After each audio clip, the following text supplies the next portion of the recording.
Hello guys, Radhe Radhe. Welcome back my YouTube channel Aasvi Jyoti. I hope so आप लोग काफ़ी अच्छे होंगे। तो आज हम एक नए टॉपिक पे बात करेंगे। वो टॉपिक क्या है, उससे पहले आई होप कि आप लोग का एग्ज़ाम का प्रिपरेशन बहुत अच्छा चल रहा होगा। और ये एग्ज़ाम आरपीएफ कांस्टेबल से रिलेटेड आज मैं बात करूँगी। और हमारा डेट क्या दिया है, कौन से कहाँ पे दिया एग्ज़ाम सेंटर, किस दिन को है, एंड किस तरह से हम जीके जीएस में अच्छा स्कोर कर सकते हैं। देखो, जीके जीएस एक ऐसा टॉपिक है ना जिसमें स्कोर जब तक नहीं होगा तो कट ऑफ क्लियर नहीं होगा। मैथ रीजनिंग तो मैक्सिमम टू मैक्सिमम लोगों का बहुत अच्छा जाता है।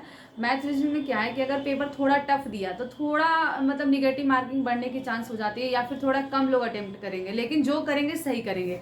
लेकिन जीके जीएस ऐसा चीज़ है ना जिसमें लोग अटेम्प्ट भी बहुत कम करते हैं और बहुत कम आता ही है। जैसे मैं खुद का बताऊं तो मुझे भी ऐसा होता है कि बहुत कम जीके जीएस सही होता है। तो इसीलिए मैं अपनी चीज़ों को एनालिसिस करके मैं सोच रही हूँ आपके साथ शेयर करती हूँ।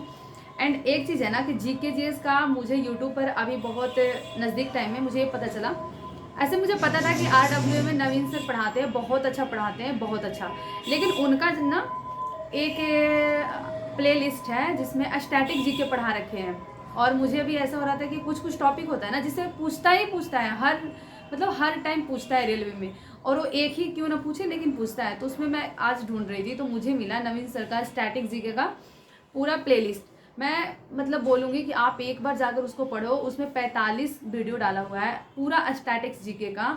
और मैं बता रही हूँ उससे 10 नंबर आपका इंक्रीज मतलब होगा, एकदम हो ही जाएगा 10 नंबर अगर आप अच्छे से पढ़ोगे। उसमें थोड़ा सर मतलब एक कहानी बाय थ्योरी बाय और थोड़ा मतलब फनी वे में चीज़ें मतलब पढ़ाए हैं ना, तो वहाँ पे माइंड में वो चीज़ कैप्चर होता है, वो चीज़ें जल्दी समझ में आती है।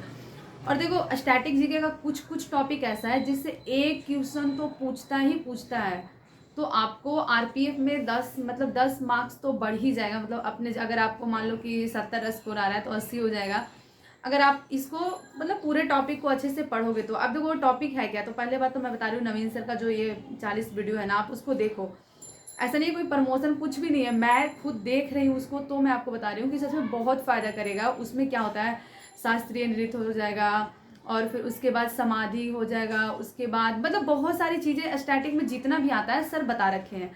अब देखो आपको पढ़ना क्या है, तो सबसे पहले तो आप लोक नृत्य जाकर मतलब पढ़ो। क्योंकि लोक नृत्य से एक क्वेश्चन पूछता है, ये मतलब झारखंड का लोक नृत्य क्या है, या फिर मिजोरम के क्या है, मणिपुर के क्या है। मतलब ये जो लोक नृत्य है ना उससे एक क्वेश्चन आपको पूछेगा ही पूछेगा, ये माइंड में आप हटा लो। उसके बाद आता है समाधि स्थल, मतलब किसका समाधि स्थल क्या है। जैसे इंदिरा गांधी का क्या हो गया, फिर आपका जवाहरलाल नेहरू का क्या है, और इंदिरा गांधी का शक्ति शक्ति है ना, हाँ शक्ति स्थल है ऐसे करके।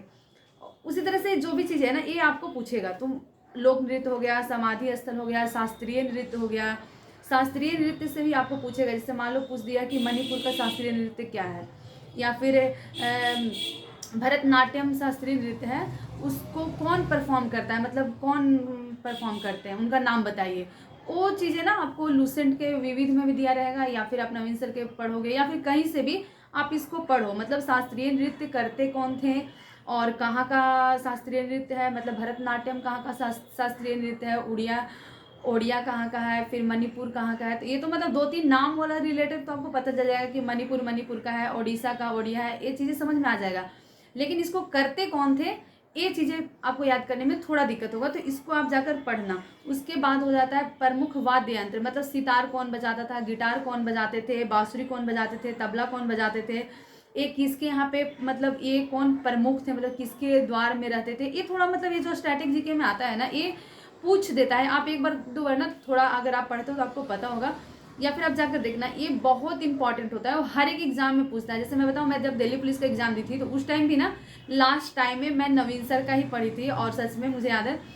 और वो एग्ज़ाम कहीं ना कहीं क्लियर होने के पीछे यही रीज़न था कि मैं ये चीज़ें स्टैटिक वाला पोर्शन थोड़ा मैं नज़दीक टाइम में ही, मेरा जीके जीएस बहुत अच्छा नहीं है बट जो जब नज़दीक टाइम आया था तो मैं इसको पढ़ कर गई थी। यहाँ से मेरा ना मतलब 5-6 नंबर बढ़ा था। वैसे अभी टाइम है, अभी 2 मार्च से स्टार्ट होने वाला है। अगर आप पढ़ोगे तो आपको यहाँ से 10 नंबर तो एकदम बढ़ जाएगा, अच्छे से बढ़ेगा। हाँ, एक चीज़ और, इसमें ऐसे बहुत सारे जैसे भरतनाट्यम करते थे या फिर ओडिसी जो डांस करते थे, वो 1-2 का डेथ हुआ है उनका। तो वो करेंट भी बनेगा और वो स्टैटिक भी बनेगा, तो दोनों मिलाकर अगर पढ़ लोगे तो और अच्छा है, सोने में सुहागा वाला काम कर जाएगा।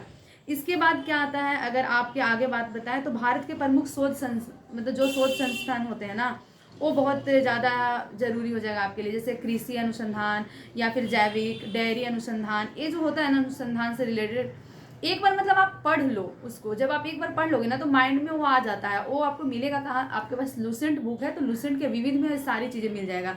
शास्त्रीय नृत्य भी मिल जाएगा, उसके बाद लोक नृत्य मिल जाएगा, भरतनाट्यम वगैरह सारी चीज़ें आपको उसमें दी रहती है। भारत के प्रमुख विरासत जो स्थल होते हैं, जो स्थल है उसको विरासत बोलते हैं। जैसे लाल किला हो गया, वो बहुत विरासत माना जाता है, लाल किला हो गया, फिर आगरा का ताजमहल हो गया। ऐसे बहुत सारी चीज़ें हैं जो विरासत स्थल में पूरा आपको मिलेगा, वो एक बार आप रीड कर लो। इससे क्या होगा, एक बार आप रीड करोगे ना तो आपके माइंड में बैठेगा। अगर वहाँ पे ऑप्शन बाई आएगा तो आप टिक आउट कर सकते हो। और सच में बता रही हूँ गाइस, ये बहुत इंपॉर्टेंट होने वाला है। स्टैटिक का पोर्शन ऐसे भी हर एग्जाम में इंपॉर्टेंट होता है, लेकिन आरपीएफ में हो जाता है, मतलब कांस्टेबल से रिलेटेड जो होता है ना, और एसआई दोनों में ये स्टैटिक जीके अपना बहुत ज़्यादा इंपॉर्टेंट मतलब रोल अदा करता है। तो एक बार जाकर आप पढ़ो। लोक नृत्य हो गया, शास्त्रीय नृत्य, समाधि स्थल, प्रमुख वाद्य यंत्र, फिर प्रमुख राज्य की स्थापना, ये भी इम्पॉर्टेंट है। जो मतलब बिहार की स्थापना कब हुआ है, झारखंड का कब हुआ, उड़ीसा का कब हुआ, पंजाब का कब हुआ, ये राज्य का स्थापना एक बार पढ़ लो। उसके बाद विश्व के विरासत स्थल पढ़ लो। उसके बाद आता है व्यक्ति की मतलब उपनाम। जैसे महात्मा गांधी का उपनाम क्या हो गया, वैसे ही सुभाष चंद्र बोस का, और भी जितने लोगों का जो उपनाम है ना, ये एक दो मतलब दो तो नहीं बट एक तो पूछ ही देता है किसी भी एग्जाम में। मतलब ये सब से ना एक एक क्वेश्चन आपको इंपॉर्टेंट है, आप लिख के ले लो, मैं बता रही हूँ।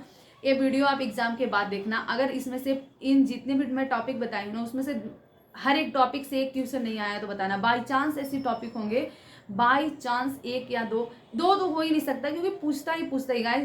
गाइस मतलब मेरा जो एक्सपीरियंस है उसके अकॉर्डिंग मैं बता रही हूँ कि ये सब चीज़ों से पूछता है। तो एक बार आप जाकर अच्छे से रीड कर लो, ताकि आपको एग्जाम में ऐसा ना हो कि मतलब एक दो नंबर के लिए दिक्कत हो। तो एक बार पढ़ना। एंड उम्मीद करते हैं मैथ और रीजनिंग आपका बहुत अच्छा जा रहा है, बहुत अच्छा स्कोर आ रहा होगा। अगर उसमें कोई दिक्कत आ रहा है या कोई डाउट आ रहा है तो आप कमेंट से बताना, देन मैं उससे रिलेटेड वीडियो बनाऊंगी कि मेरा स्कोर क्या आ रहा है एंड आप कैसे मतलब कम टाइम में थोड़ा स्कोर बढ़ा सकते हो अपना।